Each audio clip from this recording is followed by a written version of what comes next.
This is 99% Invisible. I'm Roman Mars. 30 days has September, April, June, and November. February has 28 alone. All the rest have 31. Except in leap year, that's the time when February's days are 29. That doesn't even rhyme. Oh, the poem I grew up with was slightly different. Producer Avery Trufelman. 30 days hath September, April, June, and November. All the rest have 31, except for February, which has 28 days clear and 29 in each leap year.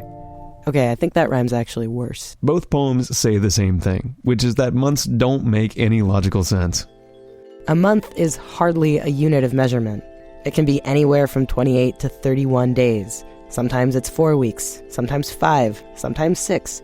You have to buy a new calendar with new dates every single year. It's a strange design. Well, the year that we now have and basically consider almost a writ of God, somehow it's just indivisible, there it is, actually has had an amazing history. That is David Ewing Duncan. And I am the author of Calendar, Humanity's Epic Struggle to Determine a True and Accurate Year. The calendar that the world really uses right now is mostly a sort of joining of the Roman calendar and the Egyptian calendar. It's basically when Caesar and Cleopatra were kind of hanging out and doing their thing. Which is to say, when Roman Caesar and Egyptian Cleopatra were having a torrid love affair. This was before Cleopatra got together with Mark Antony. She was 21, and Caesar was 52. But they got together and they did what lovers do. Discussed the true nature of the Earth's rotation. And the Egyptians, long before the Greeks came, actually discovered the true length of the year. 365 days. And the Egyptians knew about the length of the year because of the Nile River. They had something called a nilometer. It was basically a series of steps that went into the Nile. The Nile actually flooded at the same height virtually every year on the same day. And they would just simply mark each year when it hit its height. But the Egyptians also figured out that the year isn't always exactly 365 days. So they added an extra day every 4 years just to make sure that the calendar matched up with the seasons. In other words, they invented the leap year. And this was all fantastic news to Caesar, because he had a feeling that the Roman calendar wasn't quite right. The Roman calendar year at the time was around 354 days long. Obviously, that's a few days short, right? It's 11 days about short from the actual solar year. And when you lose 11 days, year after year after year after year, the seasons start to drift. There's spring in the winter months, winter in the fall months. And those 11 days were missing because the Roman calendar had always been based on moon cycles. Cleopatra inspired Caesar to switch to a calendar that would be consistent with the Earth's cycle around the sun. When Caesar returned to Rome from his dalliance with Cleopatra, he introduced the leap year, which is called the Julian calendar. Julius Caesar also added back those 11 missing days. And the Julian calendar was instituted throughout the Roman Empire, which is to say, throughout much of the world. But it was still a bit off. The Julian calendar wasn't entirely accurate itself. It was about 11 minutes, 14 seconds off each year. Eventually you were losing days, and then there was a week. And by 1582, Pope Gregory XIII had the wherewithal to say, okay, we have an inaccurate calendar. We're worshiping, all of our holy days on the wrong day from what they originally were. And with a few small adjustments to realign the year with the seasons, we have the Gregorian calendar, named after Pope Gregory. And that's what's on your wall or your phone. We all use it. We don't think about it now. And for that reason, there has not been a huge momentum to try to change things. I mean, we basically live with it. But there are a lot of smart people out there, have been for centuries, that have come up with better calendars, and there are better calendars. One example of calendar redesign came after the French Revolution. The French decreed the first year of the revolution was the year 1, and they made the week 10 days long. This was actually instituted for over a decade. Then Napoleon put the kibosh on that when he became emperor. And later, another Frenchman created the so-called positivist calendar. The positivist calendar was created in 1849 by Auguste Comte. He reorganized the months and renamed them after the great minds of history. Moses, Homer, Aristotle, Archimedes, Caesar, St. Paul. All the great white men of history. Charlemagne, Dante, Gutenberg, Shakespeare. That's Mark Burns, by the way. My name is Mark Burns. I am the visual editor for CityLab. That positivist calendar didn't really take off. It was mostly meant as an inspirational memorial to glorify great thinkers. And, patriarchy. However, there was another radical attempt at calendar reform that actually kind of happened. And Mark Burns wrote a piece about it for CityLab. I wrote The Death and Life of the 13-Month Calendar. This was a highly rational 13-month calendar meant to appeal not to romantics, but to industrialists. Because the wonky, weirdly divided Gregorian calendar was difficult for accountants who had to track monthly numbers, and for the people who had to make the trains run on time. And Moses B. Cotsworth was both of those people. Moses B. Cotsworth was an analytics guy, mostly working in the railway industry. Cotsworth was a British railway man, and he was all about efficiency. The Gregorian calendar wasn't cutting it for him. So let's say there's a month where there's an extra Monday, or there's a month where there's an extra Saturday. That would throw off the numbers from month to month. And that kind of frustrated Cotsworth. So he created his 13-month calendar. In 1902, Cotsworth presented a design for a calendar of 13 months, where every month was exactly 28 days.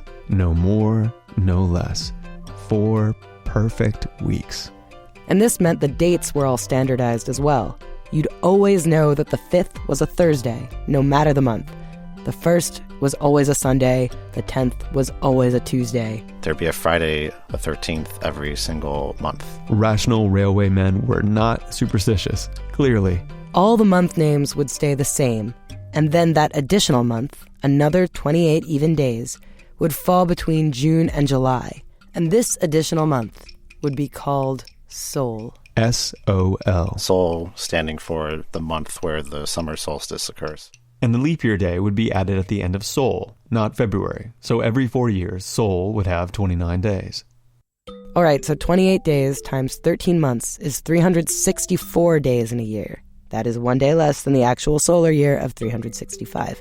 So to make it 365, Cotsworth added a new holiday right before the new year. There's an extra day at the end of the year called Year Day. And Year Day was just a floating day, not part of any particular month, and it would be a sort of global Sabbath. And aside from Year Day, all other vacations would be moved to a Monday. Holidays would always be practiced or observed on Mondays. You don't have to worry about certain months where everyone's out on a Wednesday, and maybe since they have Wednesday off, they want to schedule a Thursday and Friday off. None of that nonsense. Holidays would all be 3-day weekends, no Wednesdays off. Cotsworth pitched his perfect calendar around the United States, giving talks about its myriad benefits, but he couldn't find many takers, except for one of the wealthiest and most successful businessmen of that time, George Eastman. George Eastman, the founder of Kodak. Mr. Eastman had a lot of unique interests in addition to his company and his philanthropic work, but this, I have to say, is probably one of the weirdest interests that he had and pursued. Kathy Connor is the curator of the George Eastman House and Collection in Rochester, New York. When he had an interest in anything, he always put a decent amount of money into getting other people to buy into his ideas as well, and he did exactly that with the 13-month calendar. Eastman basically took it upon himself to promote Cotsworth's calendar design, and he started a Calendar League headquarters in Rochester, in Kodak's office. He gave a little office to this calendar reform group, and it was there that they published and printed some different flyers to hand out to local businesses. They actually convinced a few local businesses to switch to a 13-month calendar. Including, of course, Mr. Eastman's own company. They adopted it at the Eastman Kodak Company in 1924, and they continued to use it until 1989. So they had 65 years. Let me just repeat that they used this calendar until 1989. Apparently, employees found it useful. When I did sales reporting programs, I didn't have to worry about, well, this is a 28-day month, this is a 31-day month, this is a 30-day month. I acclimated it very quickly. John Sirocco worked at Kodak from 1986 to 1992, and he actually liked the calendar so much that he tried to bring it with him beyond Kodak. A couple of times, I've actually tried getting companies that I've worked for to go and use a 13-period a 4 weeks times 13 calendar. But like Moses Cotsworth and George Eastman before him, John Sirocco just couldn't convince other businesses to take it on. That said, even within Kodak, Eastman couldn't fully institute the 13-month calendar in its truest form. The calendar, as John knew it, was kind of a modified version. I only knew it as this is the financial calendar of the Eastman Kodak Company. Kodak employees didn't observe Sol or Year Day or change every holiday to a Monday. It was like how some bankers work in quarters or some schools function in semesters. Kodak's internal schedule was organized into 13 periods, just called Period 1 to Period 13. Instead of saying that today was March 6th, we would say that today is the third period, day 3. They used the 13-month calendar as an organizational tool for planning finances and production schedules. We programmed and we wrote and we designed applications to work within the Kodak 13 periods. But we still lived our life the way the normal Gregorian calendar was. Because, of course, the rest of the world was still on the Gregorian calendar. Renaming and reorganizing the days and holidays would have been a total drag. And this is basically the same reason why it would be so hard for the larger world to adopt a 13-month calendar. The explanation for how July 4th would work is kind of like the perfect example of how complicated it would be to mentally adjust to this new calendar. That's journalist Mark Burns again.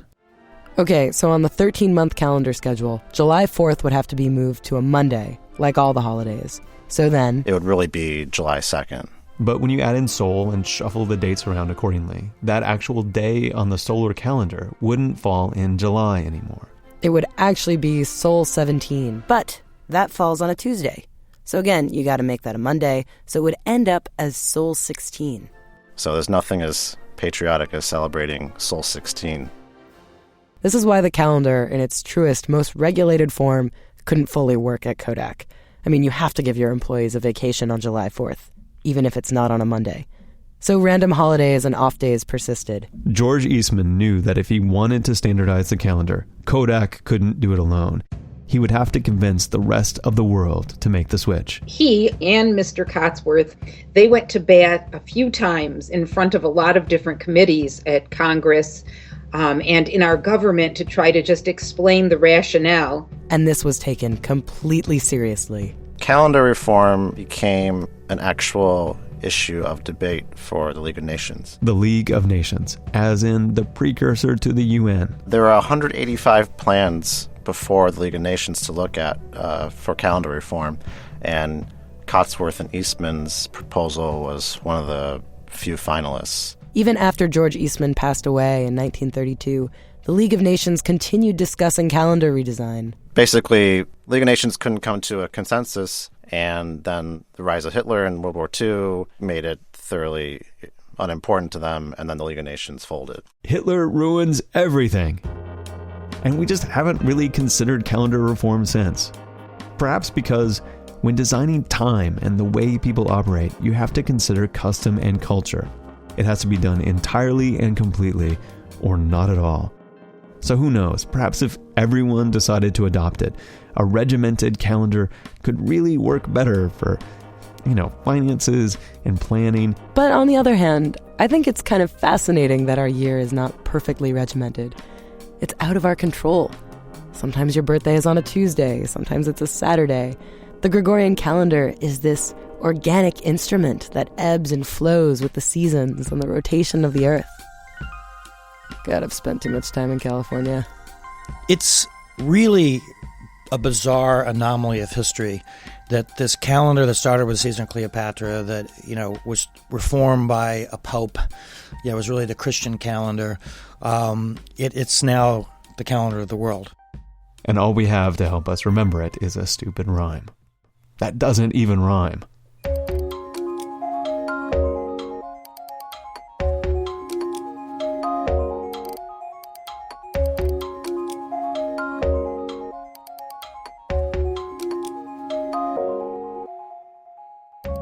By the way, we talked to another longtime Kodak employee for this story. Yes, my name is Robert Shanebrook. I worked for Kodak for 35 years. Robert wrote a book about how Kodak film was made called Making Kodak Film. This manufacturing process used to be top secret, but Robert got insider access to Kodak's facilities. I spent 40 days photographing in the factory, like 165 photographs that show all the equipment and explains the process. This is like its own separate episode. Check it out, nerds. It's makingkodakfilm.com. 99% Invisible was produced this week by Avery Trufelman with Sam Greenspan, Katie Mingle, and me, Roman Mars. We are a project of 91.7 KALW San Francisco and produced out of the offices of ArcSign, an architecture and interiors firm who are designing a new chicken and waffles place in beautiful downtown Oakland, California. Oh, I'm so excited about the chicken and waffles place.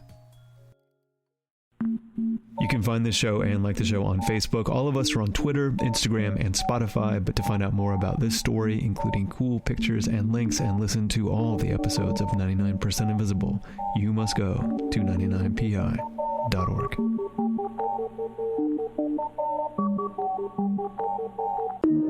Radiotopia from PRX.